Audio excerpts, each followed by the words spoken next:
नमस्कार दोस्तों। मेरा नाम विपुल रावल है और मैं इस फिल्म इंडस्ट्री से जुड़ा हुआ एक प्रोफेशनल हूँ। पेशे से मैं एक स्क्रिप्ट राइटर हूँ। आप लोगों ने मेरी फिल्में देखी होगी, इकबाल, मुंबई वाराणसी एक्सप्रेस, 32 गुलमीटर चालू और मेरे करियर की सबसे हिट फिल्म रुस्तम। उम्मीद करता हूँ आपको मेरी फिल्म पसंद भी आई होगी। जब से सुशांत सिंह राजपूत का स्वर्गवास हुआ है, हम हर रोज मीडिया में एक बॉलीवुड माफिया के बारे में सुन रहे हैं। इनसाइडर, आउटसाइडर, नेपोटिज्म जैसे शब्द हमारे कानों में रोज पड़ रहे हैं। आज मैं आपसे बॉलीवुड की अंदर की बातें शेयर करूंगा जो मैंने खुद मेरे करियर में अनुभव की है।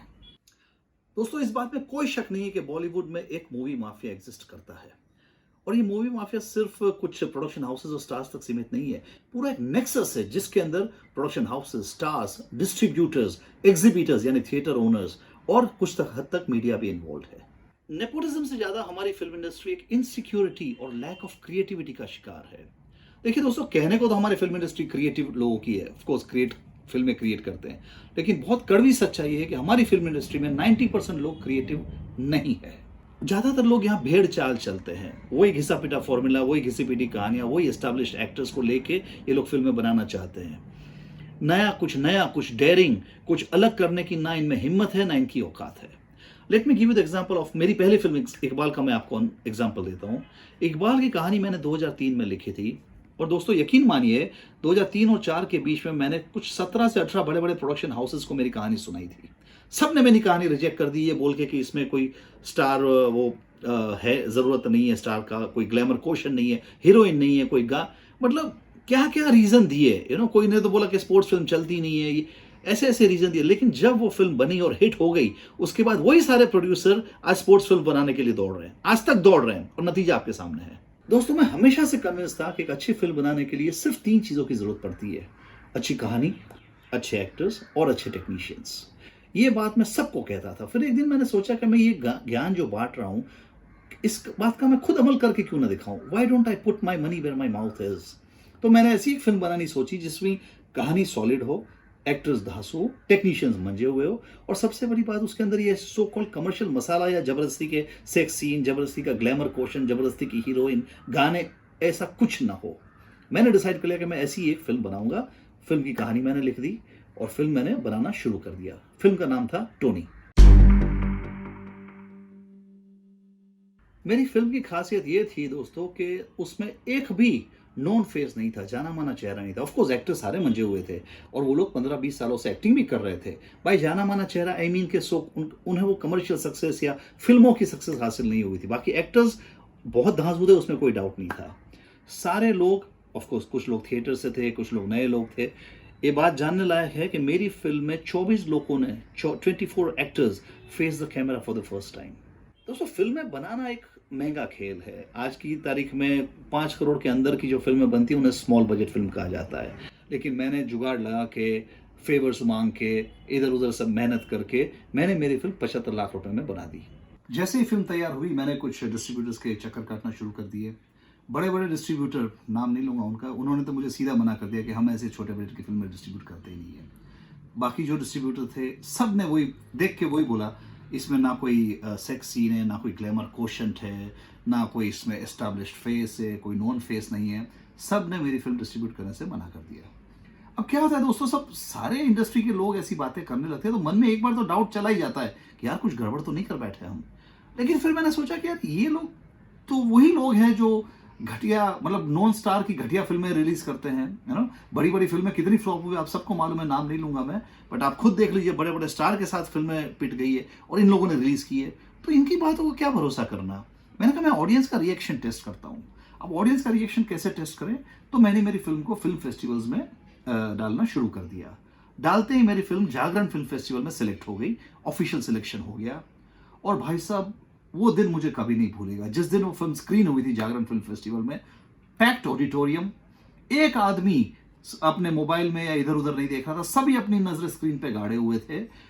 और सबसे मजे की बात यह थी कि जब फिल्म खत्म हुई तो हमें एक स्टैंडिंग ओवेशन मिला और उसके बाद जो हमारी वाहवाही हुई, लोग बातें करने आए, जो हमारे कास्ट से, क्रू से, द क्वेश्चन आंसर सेशन, तब हमें कन्विंस हुआ कि हमने एक ठीक ठाक प्रोडक्ट बना ली है। जिस दिन फिल्म स्क्रीन हुई जागरण फिल्म फेस्टिवल में, उसके दूसरे दिन मुझे एक बहुत ही बड़े प्रोडक्शन हाउस से कॉल आई। ये सिर्फ प्रोडक्शन नहीं करते हैं, बहुत बड़े डिस्ट्रीब्यूटर भी है, नए लोगों को चांस भी देते हैं। वो समझिए बॉलीवुड इनके मतलब इनको ऐसा लगता है कि बॉलीवुड इनके पिताजी की जागीर है। एनीवे नाम नहीं लूंगा, लेकिन इस वीडियो के लिए हम उन्हें बड़ा साहब कहेंगे। तो बड़े साहब के ऑफिस से मुझे फ़ोन आया, बोला कि आपसे मिलना चाहते हैं बड़े साहब। मैं चला गया यार, उनके साथ मेरी खूब आगता स्वागता हुई, मुलाकात हुई। बड़े साहब ने बोला यार आपकी फ़िल्म के बारे में बहुत सुना है मैंने, आपकी फ़िल्म मेरे लोगों ने देखी है, बहुत ज़बरदस्त है। बड़े साहब के पास मेरे लिए एक ज़बरदस्त स्कीम थी। बड़े साहब ने बोला कि हम आपको एज अ डायरेक्टर साइन करना चाहते हैं फॉर अ 3 फिल्म कॉन्ट्रैक्ट। आप 5 साल तक किसी और के लिए, लेकिन शर्त यही है हमारी कि आप 5 साल तक किसी और के लिए फिल्म नहीं बनाएंगे। इन 3 फिल्मों में से आप कोई भी फिल्म मतलब हम आपको कहानी देंगे और आप इसे डायरेक्ट करो। मैंने उन्हें कहा कि देखिए सर, ये तो मैंने ऐसे ही बना दी है, लेकिन पेशे से मैं स्क्रिप्ट राइटर हूँ, कहानी तो मैं खुद सिलेक्ट करूंगा। बोला नहीं नहीं, कहानी तो हम ही देंगे, कहानी हम जो देंगे, आप उसका स्क्रीन प्ले चाहिए तो आप देख लो, लेकिन डायरेक्ट आपको करना है। ओके। फिर दूसरी बात मेरी फिल्म की बात। मैंने कहा चलो ठीक है, पहला इसका क्या करना है आप, मुझे तो आप बताया गया था कि आप मेरी फिल्म टोनी के बारे में बात करना चाहते हो। बोला हाँ, इसके बारे में हमने क्या सोचा है कि ये फिल्म तो अच्छी है, यू नो, आप ये फिल्म स्क्रैप कर दो। मैं तो ताजुब हो गया। बोला आप ये फिल्म स्क्रैप कर दो, हम आपने जो खर्चा किया आपको कॉम्पेंसेट कर देंगे, और हम नए लोग, हम कुछ और लोगों को, एस्टैब्लिश फेसेस, स्टार किड्स या एस्टैब्लिश्ड एक्टर्स को लेके फिल्म फिर से बनाएंगे। आप डायरेक्ट करो, ये आपकी पहली फिल्म होगी, और 2 फिल्म का हम कॉन्ट्रैक्ट करेंगे, तो टोटल 3 फिल्म 5 साल में आप बनाना। मैंने कहा यार लेकिन मैंने इतनी मेहनत की है, कास्ट एंड क्रू ने, हमारे जो एक्टर्स थे सारे, उन लोगों ने कुछ ऐसे कुछ खास पैसे लिए नहीं, किसी क्रू ने कुछ पैसे लिए नहीं, तो आप बोलो फिल्म स्क्रैप कर दूं? तो बोले हाँ कर दो यार, उसमें क्या है, इनमें कोई जाना माना चेहरा है नहीं, इनके कोई मतलब, उनका कहना यह था कि मेरे एक्टर्स की कोई औकात ही नहीं है, मैं आपको एक माउंटिंग देता हूं, मैं आपको ग्लैमर बेस्ड एक्टर्स देता हूं, इसी कहानी को रखो लेकिन इसको अलग से बनाओ, हमारी स्टाइल में बनाओ, सुपर हिट हो, हम इसको माउंट करेंगे, डिस्ट्रीब्यूट करेंगे, आप एस्टैब्लिश हो जाओगे एज अ डायरेक्टर। मुझे बहुत गुस्सा आया। मैंने कहा यार आप मेरी 2 साल की मेहनत को एक झटके में स्क्रैप करने की बात कर रहे हो। आप ये नहीं सोच रहे हो कि मेरी फिल्म में जो 40-50 लोगों ने अपनी जान डाल दी, नए टेक्नीशियन, म्यूजिक डायरेक्टर पहली बार कर रहा था, डीओपी पहली बार कर रहा था, सब एक्टर्स मेरे जो फर्स्ट टाइम फेस कर रहे थे, सबकी उम्मीदें मेरी फिल्म से लगी हुई थी, सबने जान डाल दी, और आप एक झटके में बोल रहे हो कि इसको आप स्क्रैप कर दीजिए। मुझे तो ये बिल्कुल मंजूर नहीं था। मुझे बहुत गुस्सा आया और मैंने वहां से निकल गया। मैंने कहा सॉरी यार, मैं आप मुझसे बात ही नहीं करनी, वरना कुछ उल्टा सीधा बोल दूंगा या यू नो। बड़े साहब को आ गया गुस्सा।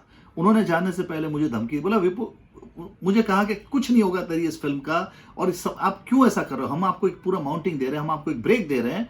सी मैंने ऑलरेडी मेरी पहली फिल्म अपने बलबूते पे बना चुका था, और ये लोग मुझे जता रहे हैं कि ये लोग मुझे ब्रेक दे रहे हैं। मैंने कहा नहीं करना।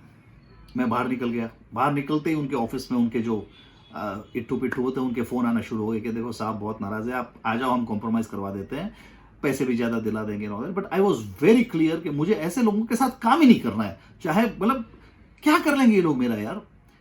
फिर मालूम पड़ा कि बड़े साहब का ईगो बहुत बुरी तरह हर्ट हो गया था, और बड़े साहब ने कसम खाई थी कि मैं इस आदमी को देख लूंगा।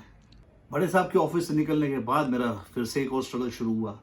मैं सबके चक्कर काट रहा था, थिएटर ओनर्स के, एग्जीबिटर्स के, लेकिन कोई हमें एंटरटेन ही नहीं कर रहा था। फाइनली बड़ी मुश्किल के बाद मैंने एक मल्टीप्लेक्स चेन को कन्विंस किया, और उन्होंने मुझे किया, वर्बली बोला कि हम आपको 200 थिएटर की लिमिटेड रिलीज देंगे। हमने कहा चलो ये भी ठीक है यार, 200 थिएटर में आ जाए तो भी कुछ बुरा नहीं है हमारी फिल्म। सब कुछ तय हो गया, डेट तय हो गई 29 नवंबर, ठीक है जी, 29 नवंबर 2019 रिलीज डेट तय हो गई। हमने ट्रेड वगैरह में एडवर्टीजमेंट जो देनी होती है वो दे दी। फिर बड़े साहब ने अपना कमाल दिखाया। रिलीज के 2 दिन पहले तक मैं इनसे पूछ रहा हूँ कि मुझे थिएटर का लिस्ट तो दीजिए, थिएटर का लिस्ट तो दीजिए, लेकिन उन्होंने बोला आज देंगे, कल देंगे, परसों देंगे। ऐसा करते करते 27 नवंबर को मुझे बोल दिया गया कि सॉरी यार, हम आपकी फिल्म रिलीज नहीं कर पाएंगे। हम तो शॉक्ड हो गए थे। मैंने क्या ऐसी क्या बात है, क्यों नहीं कर पाएंगे? बोले नहीं यार, स्क्रीन ही नहीं है। That was the reason given to me कि हमारे पास तो स्क्रीन ही नहीं है, हम कैसे आपको करें। हमने आपको ऐसे ही प्रॉमिस किया था, हमने कोशिश किया, बट नहीं होगा, बहुत मायूसी हुई, हमें बहुत मायूसी हुई। लेकिन हमने डिसाइड किया कि बस अब क्या होता है पता है, जब पोस्टर छपते हैं, डेट फिक्स होती है तो पोस्टर पे डेट छप जाती है। अब ट्रेड मैगजीन में जितना थोड़े बहुत पैसे थे हमने ये एडवर्टाइजिंग में कर दिए कि भाई हमारी फिल्म रिलीज हो रही है, ऐसा वैसा and all that, digital media के लिए एंड ऑल दैट, सब कुछ खत्म हो गया। अब हमें रिलीज किए बगैर कोई छुटका ही नहीं था, चारा ही नहीं था। हमने डिसाइड किया कि जो भी हो जाए, चलो हम हमारे बलबूते पे कुछ करेंगे। लास्ट मोमेंट हमने बड़ी मेहनत की, 2-3 लोगों ने हमारा साथ दिया, सिंगल स्क्रीन इधर उधर, साउथ में कुछ मल्टी, ऐसा करके कुछ 100-150 फिल्म थिएटर में रिलीज हुई। But because it was last moment, ना ठीक से पब्लिसिटी हो पाई, ना कुछ हो पाया, और फिल्म कुछ नतीजा ही नहीं निकला। लिमिटेड रिलीज़ के बावजूद भी मेरी फिल्म को IMDb और बुक माई शो पे हाईएस्ट रेटिंग्स मिले, मोर देन 8, आप देख सकते हैं, more than 8.0, which is a very high rating Indeed. तो ये हमारी फिल्म के रिलीज के बाद हुआ। या रिलीज से पहले एक और मजेदार बात हो गई। मैं आपको अब ये मीडिया, ये तो हो गया, आपको मैंने एग्जीबिटर्स का और डिस्ट्रीब्यूटर्स का खेल दिखाया। अब मीडिया का देखो क्या रोल होता है। मैं आपको एक बहुत इंटरेस्टिंग चीज बताता हूँ, आप खुद एनालिसिस कर लीजिए। फिल्म रिलीज के एक हफ्ते पहले, समझिए हफ्ता 10 दिन पहले, किसी क्रिश्चियन संगठन ने पोस्टर देखा होगा और मुझ पे हाई कोर्ट में केस कर दिया कि भाई आपकी फिल्म से हमारे क्रिश्चियन कम्युनिटी की भावनाएं हर्ट होने के चांसेस है। हाई कोर्ट में उन लोगों ने केस दाखिल कर दिया। मुझे तो ये बात पता भी नहीं थी, लेकिन जिस पुलिस स्टेशन में उन्होंने एफआईआर करवाई थी, वहां हिंदुस्तान टाइम्स के क्राइम बीट के कोई रिपोर्टर्स, यूजुअली होते ही है हर पुलिस स्टेशन में, तो उन्होंने, उनको ये खबर मिली तो उन्होंने मुझे फोन किया, कांटेक्ट किया, मेरा इंटरव्यू लिया, और हिंदुस्तान टाइम्स वगैरह में और कुछ वर्नाक्युलर लोकल मीडिया में ये बात छप भी गई।